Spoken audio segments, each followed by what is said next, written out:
Redz, kā ir, mēs par to saldu, ar to savu saldu sauli dzīvojoties, mēs viņu visur velkam līdzi. Un tā mums šodien arī izdevās, redz. Bija sniegs, cik sen, vai ne, cik nesen pavisam. Bet tad, kad medainis brauc uz placi kaut kur ciemos, tad mēs to savu saldu sauli velkam līdzi vienmēr. Jūs ir gudri. Jū. Saulīt manā krustamāte, parupīti pārtecēja, ai, rairīdi, rallala, rallala. Netai mirkā zelta kurpes, nesidraba ielociņi, ai, rairīdi, rallala,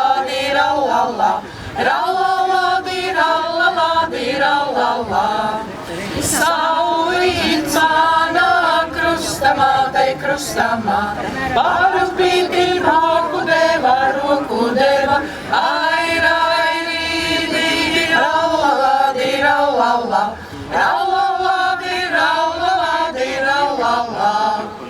abi roki pilni pirksti, zeltā griestu gredzentiņu, ai, rairīdi, rallala.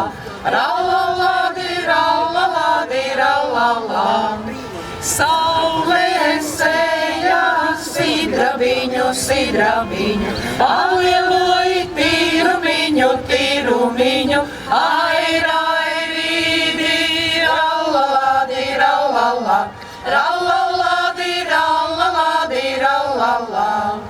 Kam saulīte sīki seji, nevarēju salasīti, ai, rairīdi, rallala.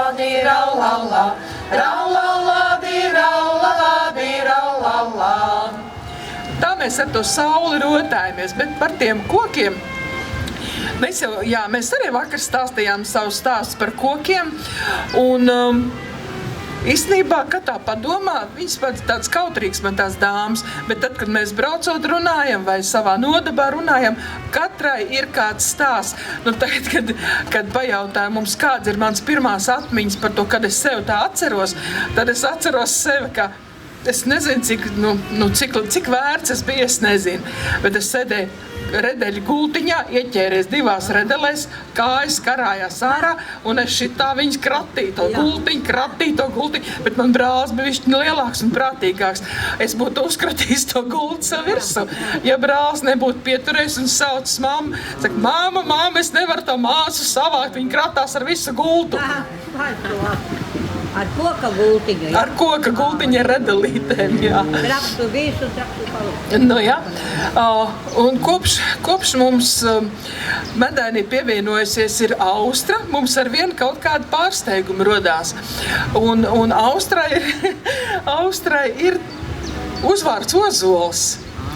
Nu, jā, kā lai es tev, Austra, nedod vārdu pirmajai kādu stāstu izstāstīt, ja tev ir tik kokains uzvārds? Jā. Ārprāts. Kaut kā tā bērnība te visiem atmiņā. Es arī no bērnības atceros, esmu dzimusi pēc kara, bet kur es dzīvoju, tie ir Pampāļi. Kuldīdznieki jau noteikti ir dzirdējuši un zina tādu vietu. Un bildēs liels, skaists mežs, ēgles, priedes, māja, ceļš un mežs. Tā bija pirms kara, bet pēc kara es šo mežu redzēju pavisam savādāk. Vienkārši visi tie koki ar melniem stumbeņiem. Viss mežs vienkārši melni, apdeguši celmi, jo mums tur tanī apkārtnē fronte 6 mēnešus uz vietas bija. Tā kā lauki bija sarkani no visiem tiem, nemāku pateikt, lādiņiem, tiem šāviņiem, jā. Nu, to es tā kā neatceros, to mammas stāstu, bet mežu, jā, to es atceros. Un tad, par cik mūsu mājā bija ferma, cūku ferma, saprotiet, kā kolhoz laikos tie lopi arī, mums bija vakar tas stāsts, ka govis bija piesietas striķos, bet tādēļ viņas arī nomira, un tad tos līķus veda uz mūsu māju, un tur vārīja, un tad nāca vilki, un to es arī atceros, kā tie vilki pa tiem melnajiem celmu koku stumbiem, tur tās acis spīdēja, tas bija šausmīgs tāds, ļoti bailīgs, nepatīkams skats. Un vēl es atceros no bērnības, ka, kā lai es pasaku, pie mums to sauc pa knipeli. Vai jūs esat tādu vārdu esat, jā?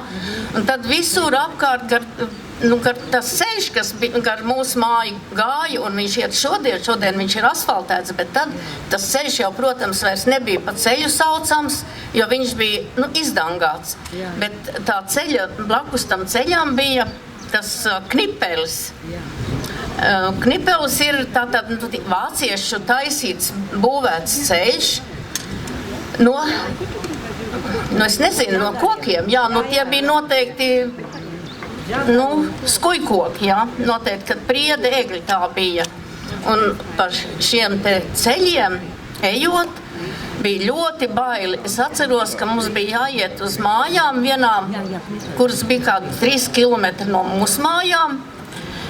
Kaut kas bija jāiznes, vienmēr kā jau laukos, kaut kas jāiznes vai jāatnes ir. Un tad bija vienīgā iespēja bija iet pa to knipeli, bet tas bija tik bailīgi, jo uz tā knipeļa parasti gozējās čūskas, odzes. Un tad vienmēr, kad tu gāji, tad bija jāskatās, ka tu neuzkāp virsū uz tās odzes. Bet ir tādas reizes bijušas, ka man arī brālis līdz gāja, kurš bija jaunāks un kā jau puika drosmīgāks, un tad viņš tās čūskas nazīts līdzi un lika spīlās, bet es vairs neatceros, ko viņš darīja tām čūskām, bet tās ir tādas bērnības atmiņas.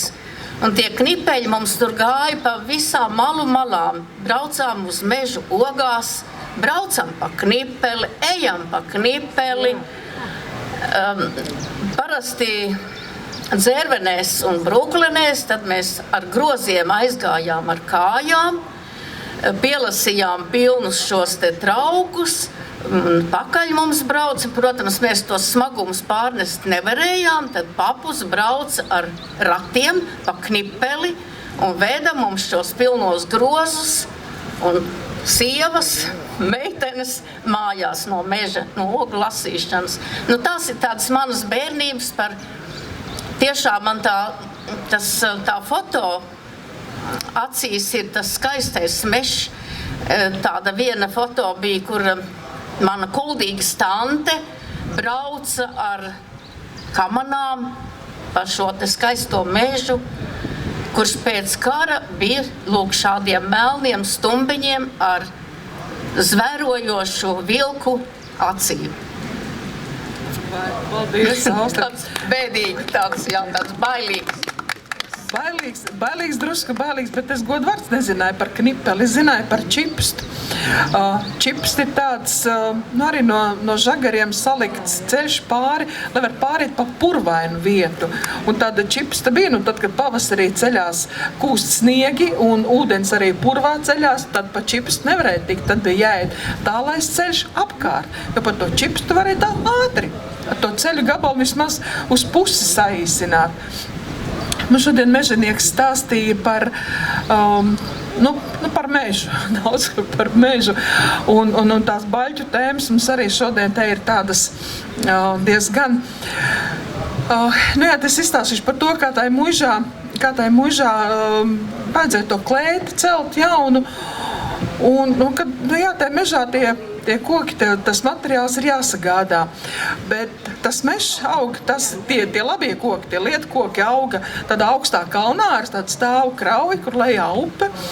Un tur bija nolīgti dieninieki, lai viņi tos kokus sagādā, lai viņi tur sacērt viņus, nozaro, nomizo un lai nogādā, pa upi parasti jau pludināja, ja? Pa venti var ir pluduši baļķi, cik tik uziet.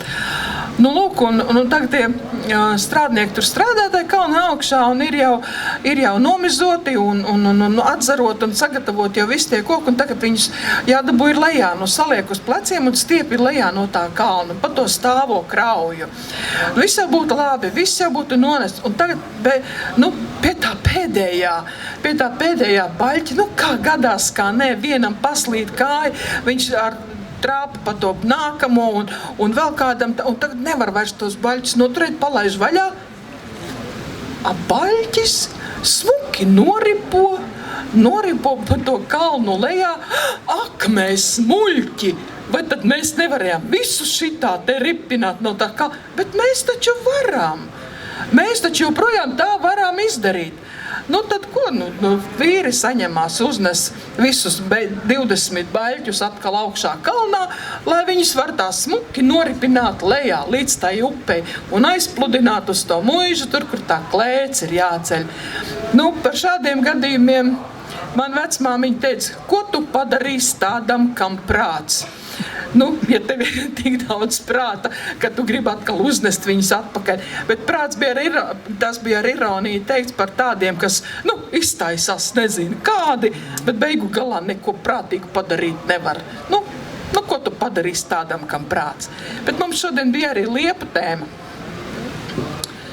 kas skaidēja man dzīvot, ja? Šitā smukā dziesma ir Temperābelīti, kur kurzemē mums ir vismaz 3 variants, es zinu, kur stāsts ir viens, bet meldiņi dažādi. Un šis ir Lutriņos pierakstītais meldiņš. Kas skaitēja man dzīvot apaļai kalniņai, raidu rīdurām, raidu rīdurām, visapkārt liepas auga vidu kuplā vēlīte, raidu rīdurām, raidu rīdurām, vidu kuplā vēlīte 5 zeltā boliemi, raidu rīdurām, raidu rīdurām, es apkārt iztaigādāma visus 5 nolasīju, raidu rīdurām, raidu rīdurām, divus devu brālīšām, 3 es pati paturēju, raidu rīdurām, raidu rīdurām, par to vienu zirgu pirkšu, par to otru novadiņu, raidu rīdurām, raidu rīdurām, par trešo es nopirkšu sev maizītes ārājiņu, raidu rīdurām, raidu rīdurām, ja nav laba raiņa, lai stāv zeme atmatai, raidu rīdurām, raidu rīdurām, ja nav laba ņemiņa, lai stāv meita vainagai, raidu rīdurām,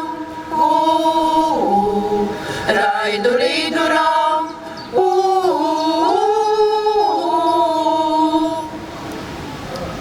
pastāstiet par priedīti.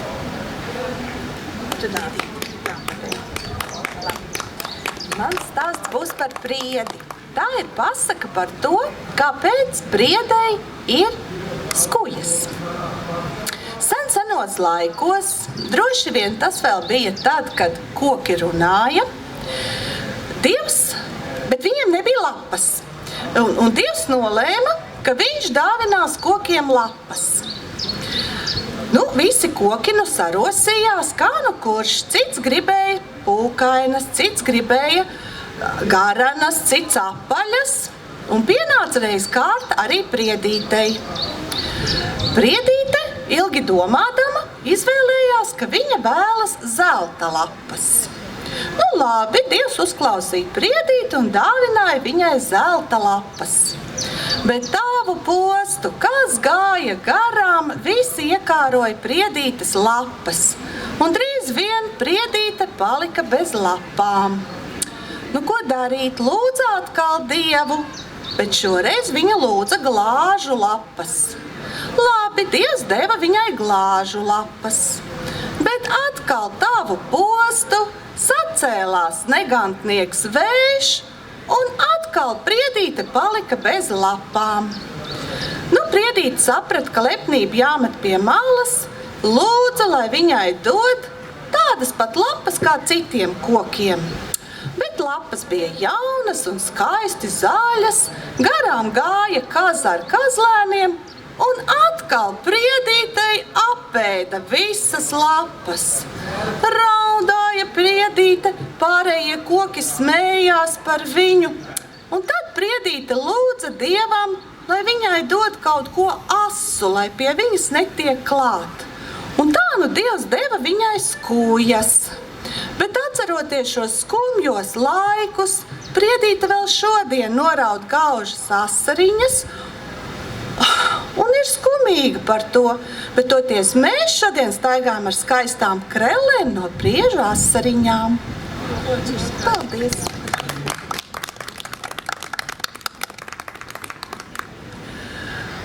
Te bija stāsts par to ragankoku, ne to, kas nav ragankoks, tas, kas ir par, kā vēl sauc, par sērmoksli, ja? Sērmogus ir pret pret tām raganām. Redz, tad, kad mēs nezinājām, kas tas tāds horoskops, un tad, kad mums viss šitās lietas vēl nebija pateikts tā kā no grāmatas, un tad jau mēs dzīvojām katrs ar kādu koku, kāds mums bija patīkams, kāds, tagad saka, kas mūs uzrunā, kurš mums garšo, kādu tēju mums garšo. Un tad es tā iedomājos, tad, kad es uzzināju par to horoskopu, ka man tai pēc dzimšanas datiem pienākās pīlādes. Es domāju, kā tas tā var būt? Īsti pilnīgi neticam, jo man no bērnības tik tiešām tās pīlādes žogas garšo, man viņas joprojām garšo. Es nevaru paiet garām pīlādzim, ja viņām tur ir septembrī sarkanās ogas, ka es kādu sauju nesametīšu mutē. Bet tajos laikos, kad es biju, 3 reizes jaunāka kā tagad. Tas ir daudz. Bija jaunā māmiņa, man bija maziņš bērniņš. Ieskrējusi bija aptiekā pēc plāksteriem, lai uzlīmētu uz uzberstas kājas, tūznes. Un kamēr tās aptiekārs meklē tos plāksters, ieraugu plauktā vienkārši, tā laižot acis pāri, ieraugu pīlāģu tēja. Kas tad tur ir? Pīlāģu tēja. Labi, man vajag pīlāģu tēju. Tādu cukurtūtas lielumā iedod man tādu paciņu ar pīlāģu žogām kaltētām. Ak, tu dieniņāmies. Kāda tur tēja? Es viņas te pirmajā vakarā tā kā končus sametu mute, viss tūta tukša.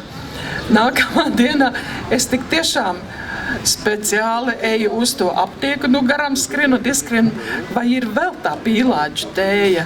Jā, ir. Bet 2 pēdējās paciņas. divas pēdējās paciņas arī paņem, protams, vairs tā kā končus nesametu, bet, labi, varbūt pa nedēļu es to tūt izēdu. Bet ziniet, kas notiks? Nezinu, tagad varētu pajautāt dāmām, kurām arī ir bērni, kuras atcerās to laiku, kad bērni ir vēl pie krūts barojami. Ar pīlāģiem nav bijuši nekādi gadījumi, jā. Bet man bija tas gadījums ļoti, ļoti patīkams, tāpēc, ka man tā pēkšņi tā kā sabrieda viss tā kā sabrieda, kam jāsabriest. Jā, bija tāda pienīga gotiņa, kamēr tik vien tam bērniņam gribējās. Un tad es to tā kaut kā saliku kopā, ka citam vajag ķimeņu tēju, man ķimenes riebis, man tā ir bērnības trauma, es nevaru iedzert ķimenes, bet varbūt, ka tieši man tas pīlāds, tā pīlāģa ogas, tas vitamīns, vai tas rūgtums, vai tās miecvielas, kas tur tajā ogā ir, acīm redzot, viss kaut kā kopā, vai vienkārši ar tām labām sajūtām un ar to prieku, ka man tas pīlāds ir, kaut ko labu izdarīja arī tam, kas tajā brīdī bija aktuāli, kas tajā brīdī bija vajadzīgs.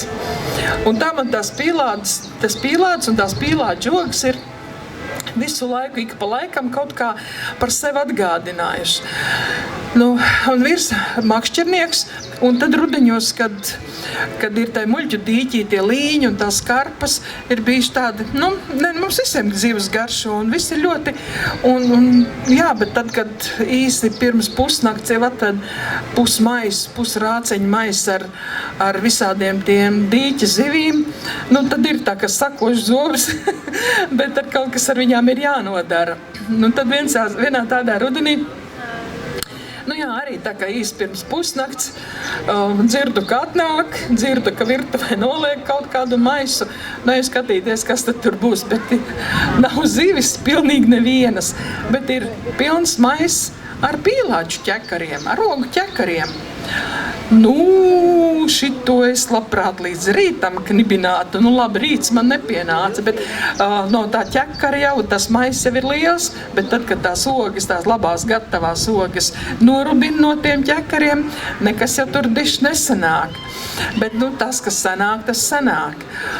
Un citreiz sanāk kompots, kur arī tā ļoti ātri var nolikvidēt, citreiz sanāk marmelāde.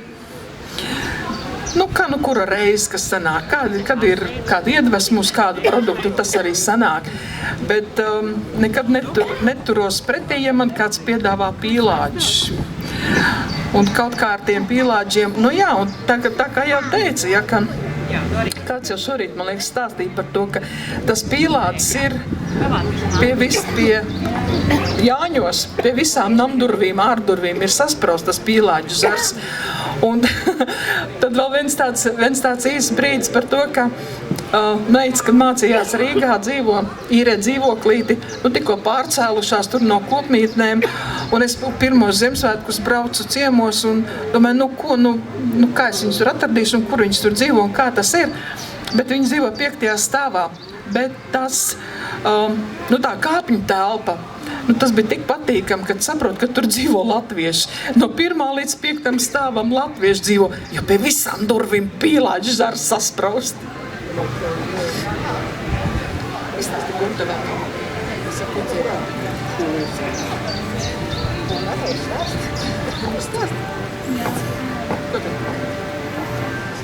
Es to gadu labi neatceros, bet bija tie laiki, ka Saldū bija lielie plūdi, kad tur cieceri uzgāja. Visas tur jau saprot, ka tur žības peldēja 2. stāvā pa durīm un bites apslīka un kas viss. Mums tur vieniem draugiem bija bērnam piena ballīte. Tā reize, kad tā piena būšana beidzas, taisīja svētkus. Mēs tur tādas mamutas sastējušas. Un tā mums Saldū tāda braša biedrība, kas ar visādām ūdens lietām ņemās. Un meitenes stāsta, ka laidušās ar vestēm lejā par to pilno cieceru pārplūdušo. Mēs tos savus knauķus atstājām tur tai draudzenes mammai. Visas braucam uz to upi, tur uz pakuļu pusi kaut kur, manuprāt, un no tām vestēm laidīsimies lejā. Sākumā tā kā burbuļvārnā ūdens jau tāds, diezgan silts, tas jau vasarā viss notika. Jūlijas. Un plunčājamies, beigās, un tāpēc ar laiku tur tā upi, tur ieva un žagaru pilna un sanesas visādas. Un vienā reizē tāds milzu koks tur tāds iegāzies un tā augšņi tik neparedzama. Bet tas ūdens jau nerauj vispār augšu, viņš rauj pa apakšu. Nu, man jau likās, ka tās ieceras zivis dabūs labu laiku, ko ēst, bet tomēr izdevās man no tā lielā koka. Bet to koka sajūtas tur ilga, viņu tur visādi ņēmos, kamēr tiku ārā. Bet jā, tas kontakts ar koku laikam viss tiešākais starēts. Birstaliņus dziedāsim, jā? Pamēģināsim. Jā. Ai, zaļai birstaliņa, kā es tevi sen taupīju. Ai, zaļai birstaliņa, kā es tevi sen taupīju. Nedrīkstēju rīkstēs griesi, brāļa govis ganīdām. Nedrīkstēju rīkstēs griesti, brāļa govis ganīdām. Kas bērziņi tev apsēdza, tādu zaļu vilaini. Kas bērziņi tev apsēdza, tādu zaļu vilaini. Migla, migla rīta rasa, pavasara lietutiņš. Migla, migla rīta rasa, pavasara lietutiņš. Es izgāju zaļu virzi, ne lapiņas nenorau. Es izgāju zaļu virzi, ne lapiņas nenorau. Vējš norāva vienu lapu, saulīt gauži noraudāj. Vējš norāva vienu lapu, saulīt gauži noraudāj. Mēs tā saudzīgi pret saviem mežiem esam izturējušies vienmēr, vai ne? Un arī tagad, un tās mūsu skaistās dziesmas par kokiem, man liekas, tikai parāda to mūsu attieksmi, cik mums katram par sevi, cik tautai kā tādai ir attieksme pret kokiem bijis ļoti saudzīga, ļoti, ļoti nopietna, jo, tik tiešām tā kā mēs te šodien visi runājam, vai mēs šodien varam iztikt bez kokiem? Nevaram iztikt. Nevaram iztikt no šūpuļa, kā mums šodien no šūpuļa līdz zārkam, bez koka mēs nevaram iztikt. Mums pat, šodien ir arī citādāks karotes, bet pat paēst tu nevar, ja tev nav karotes, ko var iztaisīt no koka. Saulē vēdā vēdekliņu, mežu galus veltīdama, veltīdam. Saulē vēdā vēdekliņu, mežu galus veltīdama, veltīdam. Priedei cimdī egleizeķes, bēzam baltā vilainīte, vilainīt. Priedei cimdī egleizeķes, bēzam baltā vilainīte, vilainīt. Resnājāmi ozolami, trimkārtāmi zelta josta, Resnājāmi ozolami, trimkārtāmi zelta josta. Mazajāmi kārkliņāmi, zaļā vara pakariņi. Mazajāmi kārkliņāmi, zaļā vara pakariņi. Paldies, lai jauki svētki, lai lido zivis, lai visiem garšo zup un lai visiem rosās stāsti.